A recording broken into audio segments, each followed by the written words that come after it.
Welcome to the Dirty Side of Leadership podcast with Ron and Kristin, where leadership meets entertainment. This podcast features stories with names and certain aspects that have been changed to keep submissions private. Enjoy the show.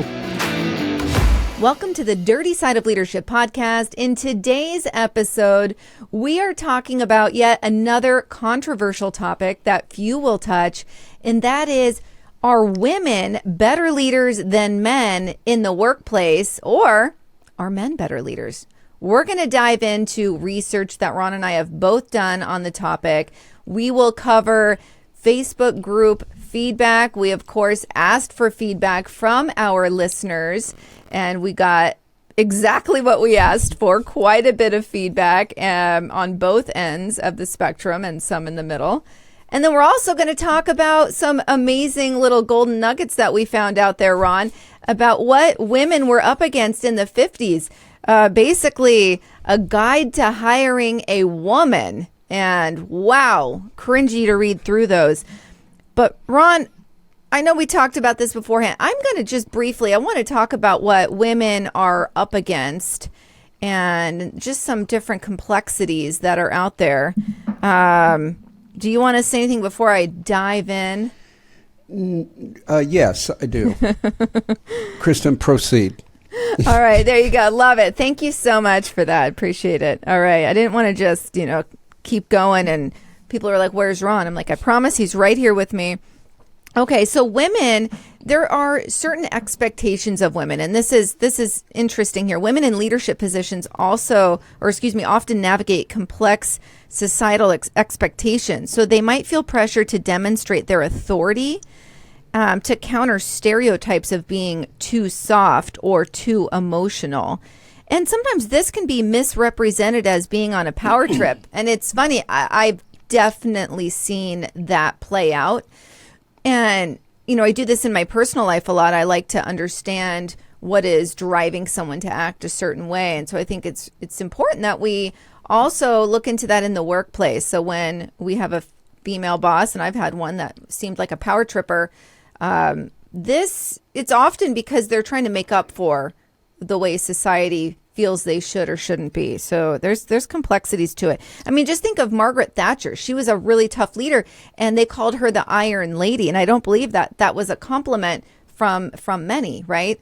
And so she was expected, just because she was a woman, expected to be more soft, and because she acted more like a man, she was an Iron Lady. What do you think about that, Ron? No, I agree. I'm not sure. A lot of people saw that as a compliment, but they threw lady on there. She couldn't just be iron. But I think you're right. I do, and I think it's lessened, but women have to prove themselves a little more. Even when I promoted women in a middle management spot, I felt they had a little bit of pressure to prove themselves, and especially in a federal law enforcement area where there's not many women anyway. Now with U.S. probation, believe it or not, Kristin, we're 54% female and the largest female populated federal law enforcement agency in the country. So certainly come a long ways in that regard. But yeah, I think there's pressure. There's pressures for men, but there's different pressures, I think, for women. I really do. There are, absolutely. Something else is, it's called a double bind. So women leaders often face this double bind, and that's when they're caught in between the need to be seen as strong leaders and the expectation of femininity. So if they're assertive, they're going to be labeled as aggressive or bossy.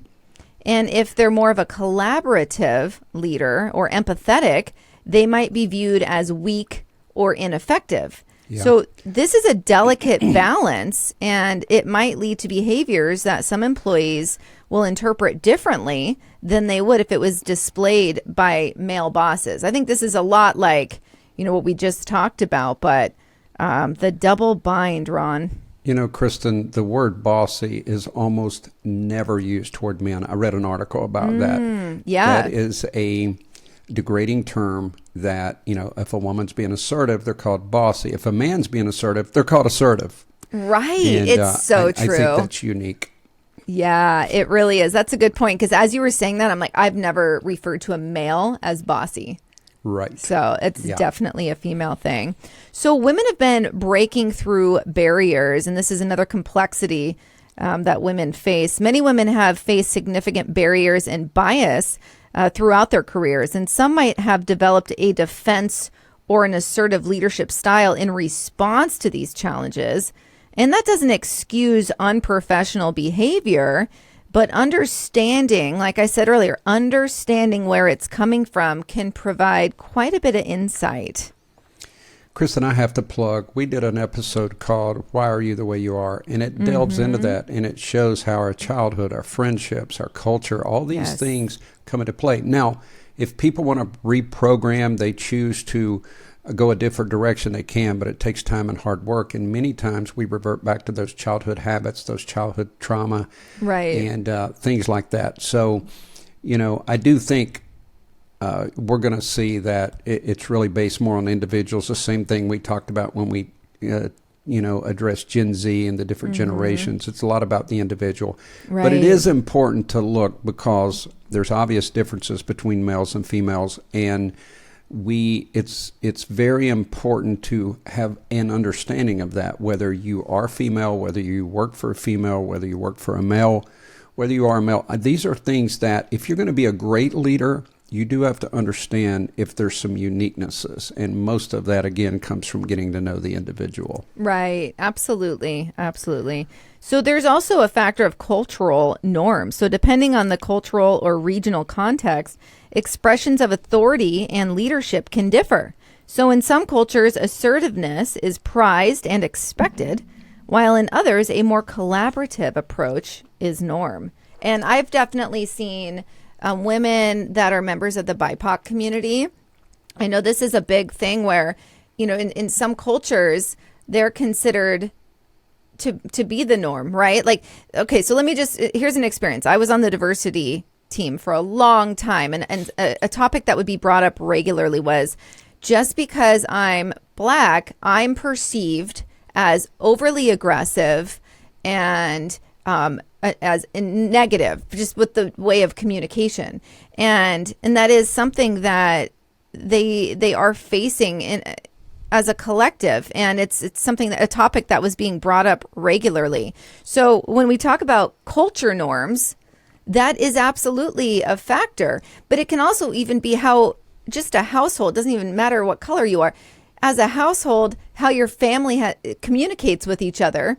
You come out of that household, maybe you have a family full of Italians, right? That just are loud and add the New Yorker on top of it. Yeah, right. And then you go and you bring that into the workplace, and whoa, why are you so angry? What's the problem, right? Kristin, I saw that play out. I had employees all over the United States, of course, and I would see that play out. I could almost watch the conduct in a staff meeting and tell you where someone was from. So we did have to, in a nice way, curb that a little bit. Yeah. But I did see people get misunderstood. I had a friend who had really gone high up the ranks, African-American lady, and she basically was, seen in a negative light initially because she would kind of force her opinion in, but she explained her childhood that a lot of people talked in the house, and that's how you get your point across. But she was very wise, and she got it that, that could create a negative perception. She worked on it. So if you don't understand culture, but also if you're overly sensitive, like I really appreciated the fact that she expressed herself to me. I didn't even ask about it. She told me this story.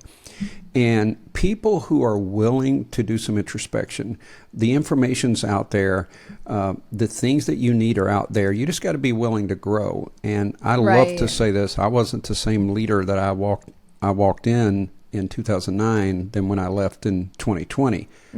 What you do have to guard from, though, is burnout, and you do get burned a lot, and not to get negative. That's the only two things that I've seen that really mess leaders up when they've been in for a while.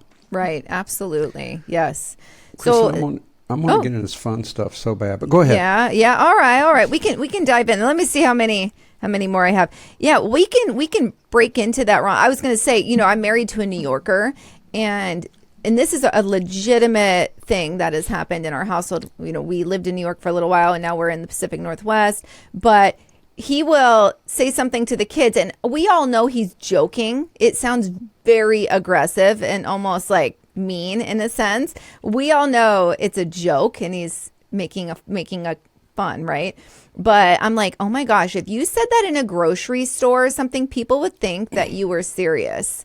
So it is very, and his dad does the same thing. It's like this aggressive communication style.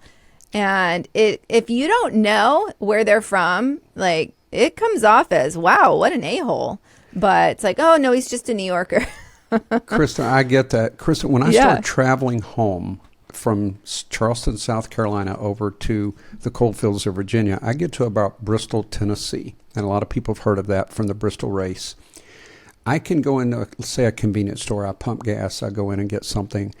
I automatically, you could blindfold me. Now, there is a little bit more of an accent, but I know I'm in that area because people are so personable. They are nice. Now, you have exceptions, of course, but I'm saying in general, people are so nice.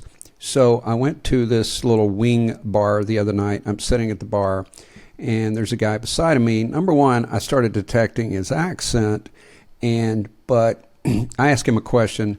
He was so respectful and so nice. And I said, dude, where are you from? And it turns out he was from my area. He was about an hour away. It's a place called Pocahontas, Virginia. Huh. And I knew it like I knew it. Yeah. Just ways, mannerisms, a little bit of the accent. Totally. Isn't really it cool. wild how you can pull that out of somebody? It is. It is. Yeah, that's really interesting.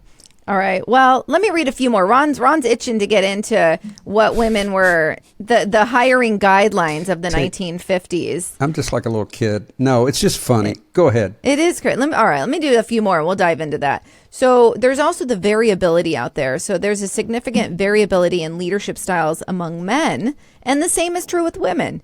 So it's possible that you've had experiences with several women who have had leadership styles by coincidence rather than being a representative as a woman, right? So like, and we have feedback like this, Ron, from somebody on our Facebook group that we can read. But same thing. It's like they're saying a leader is a leader.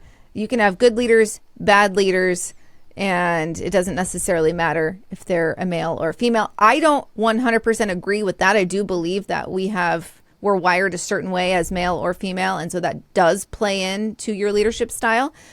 But, in this, it's basically saying what our feedback was given to us. All right, let's go ahead and dive into the good stuff, Ron. Well, enough of the serious stuff. We pulled a lot of different research, and there's a lot of ways we could go, but I could not resist. We found this was basically how to recruit women in the 1950s. It is crazy. And I hope our listeners will just appreciate it. We also did a podcast on bringing humor back, and God knows we're a little too sensitive. So this is the 1950s. I started to say, what was an old saying? Don't get your bloomers in a wad or panties something. in a bunch. Yeah, there you go. Or bloomers, that's definitely older. So here we go. Listen to this one, Kristin. If you can, pick young married women. They have these advantages, according to the reports of Western companies. They usually have more of a sense of responsibility than do their unmarried sisters. They're less likely to be flirtatious as a rule. They need the work, or they wouldn't be doing it. Maybe a sick husband or one who's in the army.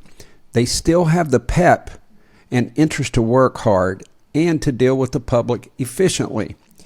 So, Kristin, you got to hire married women back then. Those young women are too flirtatious. Oh, my goodness. Yeah, I guess so. They still have the pep in their step, huh? I'm assuming an ageism situation is coming next. It's coming. You want me to read it, or you want to? Yeah, go for it. When you have to use older women, try to get the ones who have worked outside the home at some time in their lives. Most transportation companies have found that older women have never contacted the public, have a hard time adapting themselves. They're inclined to be cantankerous and fussy. Oh, wow. It's always good to impress upon older women the importance of friendliness and courtesy. While there are exceptions, of course, to this rule, general experience indicates that husky girls, quote unquote, Those who are just a little on the heavy side are likely to be more even-tempered and efficient than their underweight sisters. Must be a blood sugar thing. So, cantankerous and husky. If you're cantankerous and husky, call me. Oh. Oh my God. Kristin, why would they say husky women tend to be more even-tempered? Honestly, I don't know. That's why I said the blood sugar comment. I don't know. That's a very interesting. I can't even. I could go there, but I won't even start trying to figure that one out. Are you literally not going to read any of these? You're going to put all this on me. I can read. How about this one? I will read this one because this one could be uncomfortable for you. So this one, wow. It says here, retain a physician to give each woman you hire a special physical examination, one covering female conditions. This step not only protects the property against the possibilities of lawsuit, but also reveals whether the employee-to-be has any female weaknesses which would make her mentally or physically unfit for the job. Transit companies that follow this practice report a surprising number of women turned down for nervous disorders. And I can't even, it doesn't specify here, but I'm like, do they have an OBGYN? And it's like, so if we're covering female conditions and it's a special physical examination for women, what are we doing here? Are we doing pap smears? Are we making sure they're not pregnant? Are we... I don't, and then it talks about nervous disorders. I'm assuming they're talking about anxiety because women do have anxiety in higher numbers than men. Just a big wow all around. Yeah. Oh, I have yikes. something to say. No comment. Yeah, okay. That's probably smart. Listen at this wording. The next one. In breaking in women who haven't previously done outside work, stress at the outset the importance of time. The fact that a minute or two lost here and there makes serious inroads on schedules. Until this point is gotten across, service is likely to be slowed up. So when you're breaking those women in, you when you're breaking them in. So ridiculous. Oh my goodness. You're up, Kristin. All right. Give the female employee in the garage or office a definite day-long schedule of duties so that she'll keep busy without bothering the management for instructions every few minutes. Numerous properties say that women make excellent workers when they have their jobs cut out for them, but they lack initiative in finding work themselves. Kristin, I think that falls back to our onboarding from the last episode. Yeah. Pre-boarding and onboarding. Who doesn't want their job outlined pretty well? Exactly. And that's just it. It's like, that's not just women. That's anybody. People need to know what's expected of them, and they need to be pointed in the direction of the tools that are going to help them be successful. So that one's like, come on. I also think that's women's attention to detail, and there's no doubt. Yes. Kristin, it amazes me. I've done this a couple of times. I've sent, let's say, a picture of something to a female, and I kid you not, they go... You know it's a selfie, Ron. Okay, it's a selfie. Of something. Yeah, and they're like, oh, we use the same toothpaste. Oh, and I'm like, what the heck? Yeah. You know, I sent you these abs of steel and these. I'm kidding there, but I don't know. I have noted. Trust me, I'm kidding about the abs of steel. Maybe not the selfie. No, the point is, I have on several situations shown women, even if, it's a picture of my grandson, something, and they will see all the detail. Totally. It's very interesting. This one will be brief because it just suggests that you allow women to change from one job to the other during the day. So they are inclined to be nervous and they're happier with change.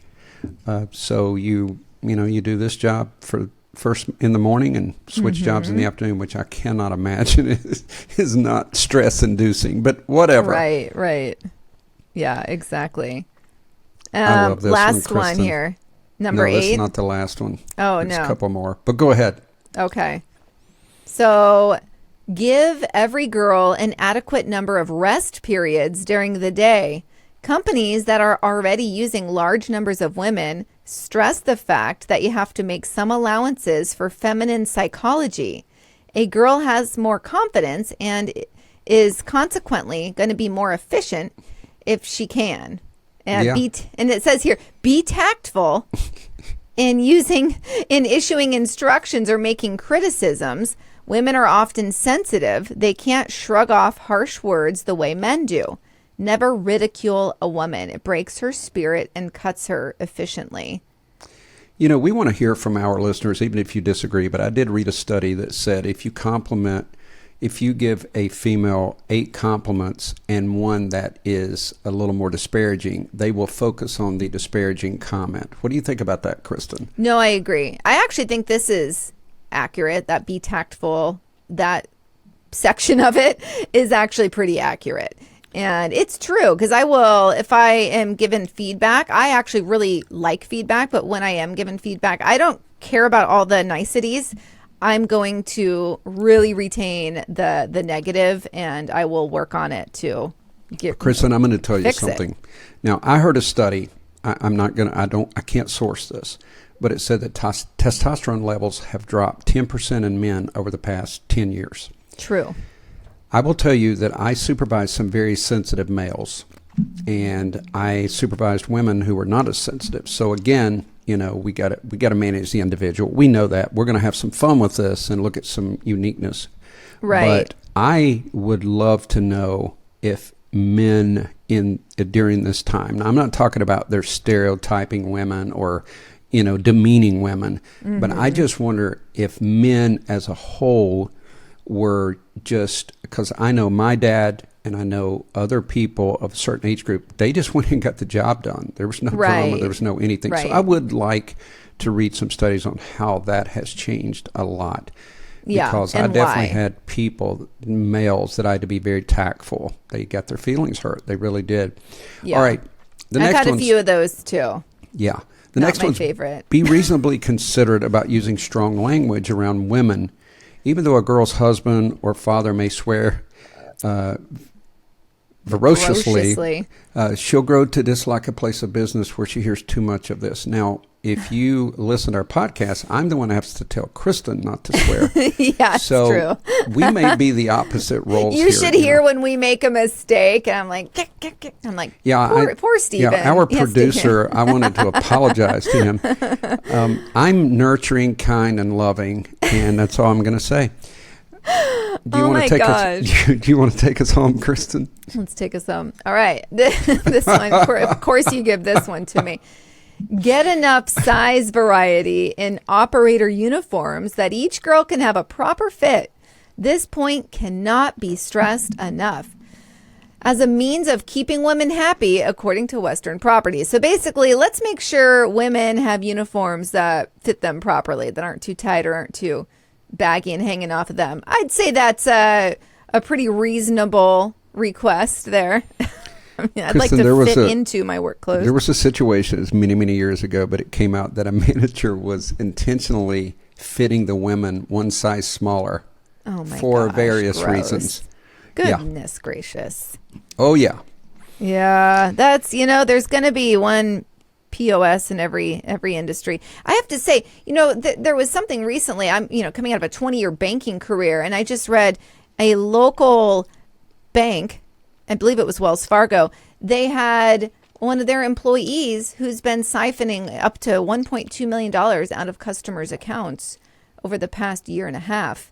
And, I think it's really important I bring this up because, back in 2020, 2021, we saw a lot of, everyone was painting law enforcement with one brush. My husband's in law enforcement. Ron, you're from it as well. And they were all getting a bad rap for the actions of one or two people. But I don't see protests out there. All bankers are bastards, right? Yeah. And so when I see something like this, and it just reminds us of, there's crappy people everywhere you go, and it was pretty wild, coming out of banking. You think, wow, that was a wild story to read, but we all know those things happen in every industry. We have the jerk that's fitting women with uniforms way too tight so he can see all our curves, and they're everywhere, folks. Kristin, one of the things we've been committed to, and I'm proud of, is we don't paint with a broad brush, but we're also not going to adhere to the political sensitivity. We're trying to develop leaders. Now, we don't want you to walk into a landmine, you got to be wise. Right. But, the obvious, we're going to speak, and we have. And, I'm proud of that. But anyway, let's rock and roll. Yeah. So I'll just dive into, before we conclude this piece and move into the feedback that we received from our Facebook group, which is really insightful. Communication styles, we've talked quite a bit about how it can vary from leader to leader, man to woman. But research has suggested that men and women can have different communication styles. And, these are generalizations and won't apply to everybody.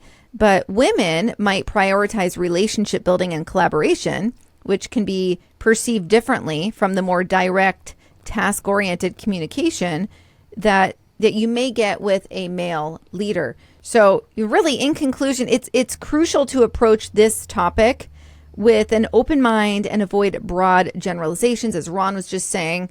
And, everyone, regardless of gender, has a unique relationship or leadership style shaped by their personal experiences and their personality, right? So if you find challenges with specific leaders, address those as an individual, not as the gender as a whole. And that goes for men and women. Yeah. Kristin, let's read a few since we got some good response. I'm just going to summarize these because there's a lot. But Tammy Vincel Smith said that she'd worked for both. She worked for a male for like 25 years. They stay in touch. She works for a female now over the past 10 years. She said she notices differences, but she's been very blessed. So obviously she liked both. Sam Harlow says that females always treated him better. So he liked having a female boss. Derek Combs, this one is kind of the approach that I would take. You've got good employees, bad employees, good bosses, bad bosses, and their gender is irrelevant. Mm-hmm. But I did think this one was interesting. This is Rebecca Worm. She said, this is in her experiences. Males tend to be a little more critical at times, but they are appreciative of hard work. Females are more empathetic and encouraging, but sometimes difficult to prove hard work. They're not as impressed.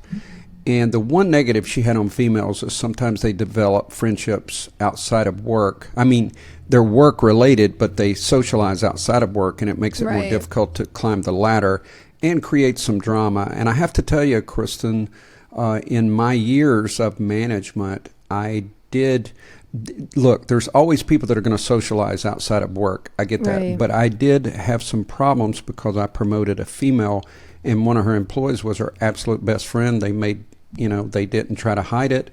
Mm-hmm. And I talked to her. She felt it was normal that because she wasn't hiding anything. But I said, you got to understand, you got other employees that feel they're getting slighted. It was a very difficult situation to handle because she disagreed. She did not see that. So I had to be a lot more assertive on that issue. And then Cassie, our administrator, she weighed in, and she basically has had the opportunity to, work for different ones, different genders. She said, in some instances, I've noted the formation of close-knit groups among female bosses, which can sometimes affect team dynamics. Given my personal experiences and preferences, I find that I align better with the leadership style of male supervisors. There's nothing wrong with that. Right. There are some people that believe they align better. And I will tell you this, Kristin, that I had male bosses. And as you know, my last two bosses were female. They're not perfect, but I considered them really good bosses. But I did find myself, I would open up more about my family or issues. I felt the grace to be more vulnerable with my females. Now, that may be their individual personalities, or maybe it was because they're female, but I did open up more. With my male boss, I literally wouldn't, if we had small talk, it's about sports or something like that. It wasn't about family. Right. What's your thoughts on that? Do you think people are more vulnerable to females? Yeah, I would say so. But also, when I'm thinking about like the Jasons, I said I had two great bosses named Jason, and I'm still in contact with them today. What they had, and I'll really focus on the Oregon Jason, what he had is he would get to know you as a person, ask you about your family, ask you about, just your life in general. And you could tell it was genuine. Yeah. And that helped him lead you. And it also fostered that environment where you can come to him. He was my boss when my daughter was first diagnosed with epilepsy. And we were in and out of the hospital trying to figure out what we're going to do. And so I had to be vulnerable with him and talk to him about what was going on. But the nice thing was he had already laid that foundation of, we can go there. You don't have to pretend like you're not a mom, that you're not a wife. Like we can go there. And so I think that's really important as a leader, male or female. You have to lay the foundation and be open. So I don't necessarily, I've been pretty open about, it could just be how the cards have fallen for me is I've preferred my male leaders.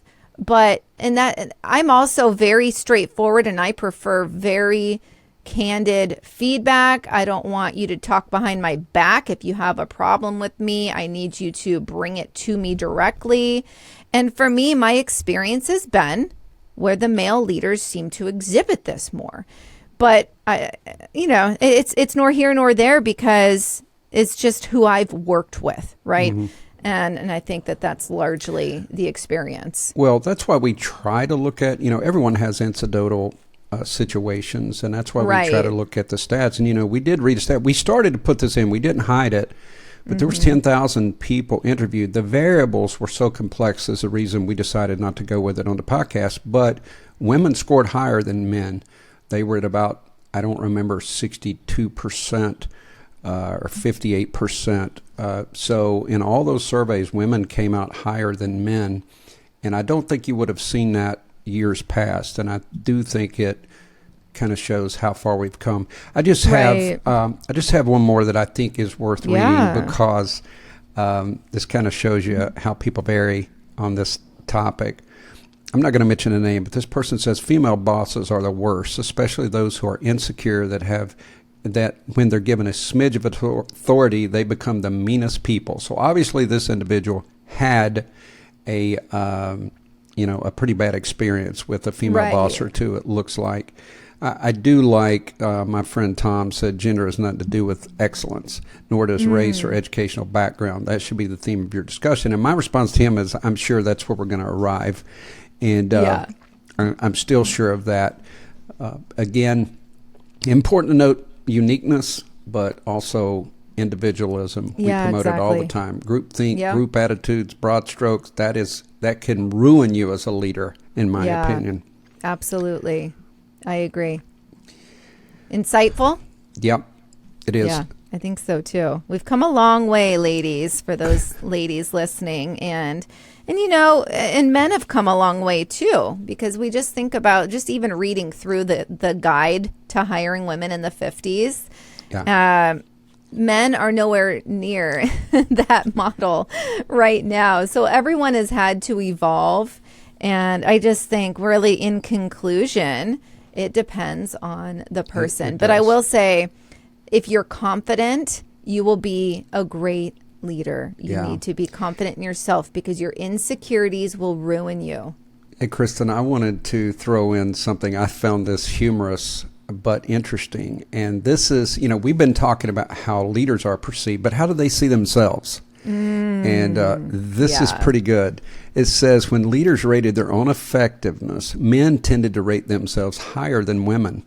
But when other people, the peers, bosses, subordinates, or third parties did the rating, women were seen as significantly more effective than men, particularly from studies from 1982 and later. Now, we've already said there was a distinction in the 60s, 50s, 60s. Yes. This was especially true taking into account the different levels of leadership. At lower supervisor levels, men rated themselves higher than women, while women were seen by others to be more effective in mid and upper level positions. There are a few possible explanations for this pattern, and it gave some ideas. It's basically transformational leadership and empowerment that women tend to, they're very adaptable, women are. Right. And men sometimes, it seems, are more set in their ways. Women are also good at, they've had to, women inherently have had to dodge a lot of obstacles. A lot of those were men. So they come in and they're ready, for change. They're ready to move. And then the men sometimes have an overinflated view of their abilities. And women didn't, in general, seem to have that. And I thought that was pretty unique and probably could affect the way, it's just interesting when people see themselves as great and other people's don't. We've talked about narcissistic personalities. So there's narcissistic and then there's just clueless folks. Clueless, I mean, you and I have both done reviews with employees. I know in the bank we used to do it to where they would review themselves. And then you would go in and put your review, either you're agreeing or you're going to adjust it.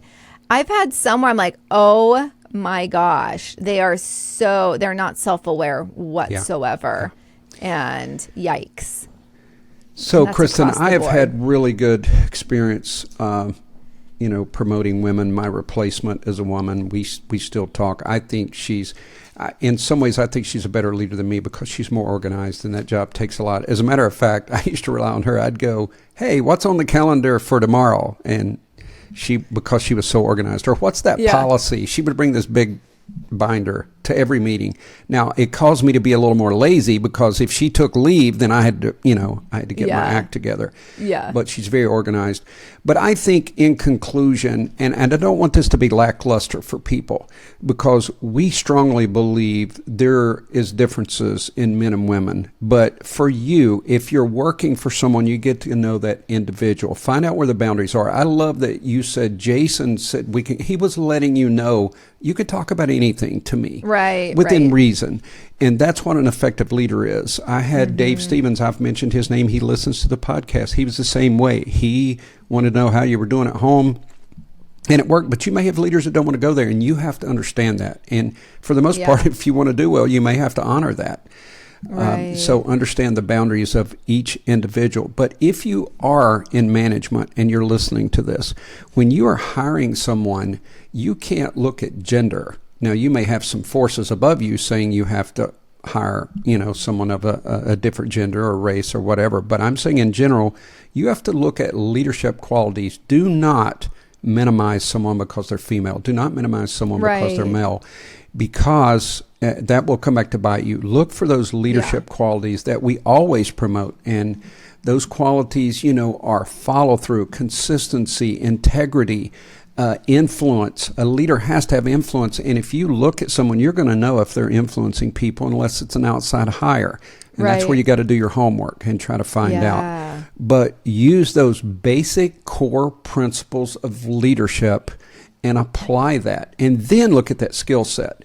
But Kristin and I have said many times, I will take attitude over skill set. We can train people to do the job. You can't train people who have a bad attitude. So look at that. And also the confidence in the interview.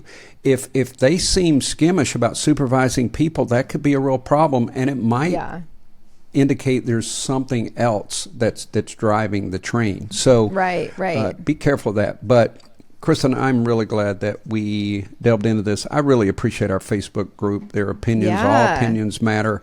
And I'm also glad, I'm speaking to the women, I am glad, even though I think, there's some things that couples have to work out. I always say that's their business, the way they operate the home. But I'm so glad that women have the ability to showcase their talents. And I'm going to try to get lunch with the first Academy director, my former boss. I'm going to try to do that next week. And I just was honored to work with them, their skill set, their abilities, that were not arrogant. One of them, the one I'm trying to get lunch with, was the bravest person I've ever worked with. We used to laugh that she would fight someone with a circular saw and find a way to win. But, we need to be harmonious. We need to work together. And that's what makes companies great, churches great, businesses great. And it could be done. It could be done, Kristin. Right. It absolutely can be. And I want to just add, you mentioned brave, and I was telling this story to somebody yesterday, so I'm gonna put this in. I managed a Bank of America that was in an inline, where it basically means like the wall was touching a Safeway, right? Not inside of a store, but in a shopping complex. I don't know what you guys call them there in the South, but the shopping complex. So anyhow, I had managed the same branch for 7 years, and it's a very busy parking lot. And there was so much road rage that would happen. People would cut people off and steal their spot, yada, yada. So I had in my lobby numerous times where people that had these incidents out on the street or in the parking lot, where they were screaming at each other, it would come into the bank lobby because one of them happened to be a customer, and then the person they were road raging with would follow them right into my lobby. So anyhow, there were a few occasions where this is where the power of women, it is a little different, but one that's very memorable for me, 2 men were in line at the bank pushing and shoving each other, and it was all over a parking space. And I didn't even really process what I was going to do until I did it. I walked right up to them in the lobby and I said, "Hi, how may I help you?" And they stopped dead in their tracks, and the one guy that was not my customer just walked off and left. And I was laughing about that, and so many people are like, "Oh my gosh, I can't believe you even went up to them." I customer serviced him right out of there, right? It's a great story. I know. I was just telling, there's a new little shopping, great clothing shop right down the way from it. And I was telling her, she's like, "Oh, there's so much road rage." I'm like, "Oh, let me tell you this story." So anyhow, that's how that came up. I have a question. Do you think it was because you were female? Were there some chivalry, like we're not going to fight in front of a female, or what caused that? I definitely think it was because I was female, and I was not confrontational. Yeah. I literally customer serviced them out of there. And so I think if I was a male branch manager that came up, that they would have continued to go at it, or just they would have had words. Yes, I absolutely think my gender had a lot to do with it. Yeah, because I would have said, "Are you going to talk or fight? Let's get something going here, fellas." Yeah, I don't know what I was like, "How may I help you?" That's really cool. That took some courage, but yeah. I think you also kind of knew that you were going to be able to diffuse that situation. Yeah, I'm a master diffuser. I really am. At least you thought so, for sure. Yeah, I know. So, but yeah, that stuff. So it is interesting. So I do think, when we think about men and women, we were so different. And that strength it worked in that situation. It was pretty beautiful how that played out. Awesome. So, Kristin, I've been looking at our stats, and I think, and I'm going to be working with our producer to get more information, but I think we are really getting competitive in one of the top leadership podcasts. If you can break into that top 20, we're really close. So first and foremost, there's some of you that's been with us from the beginning. We appreciate you so much. Even if you watch us on YouTube, log in to the podcast app or Spotify, because it gives us a download. And we really want to grow this. We're doing this for a reason. We want to help leaders. And we also had someone, if you work for a company, ask them about this, but we had a government agency that has added our podcast as approved training materials. That's so if cool. Someone listens to a podcast, they can log that in their training. They have to get 40 hours per week. So ask someone, or take selected podcasts and see if you can get those approved as training, because this is definitely an educational. I know we have fun. It's where leadership meets entertainment, but it's educational, and you might be able to get that done. You can listen to us and get the credit for it. So that would be cool. That is really cool. And whatever leader made that decision, they're definitely thinking outside the box, which I absolutely love, and there needs to be more like that. I agree. How many times have you heard, you can listen to a podcast and get training credit? Literally never. Exactly. So great stuff. All right, everyone, be the leader you're meant to be. We'll see you next week. The Dirty Side of Leadership podcast is brought to you by 4Ward Operations. If you'd like to book Ron or Kristin for speaking events, training, or executive coaching, visit forwardoperations.com. Be the leader you're meant to be.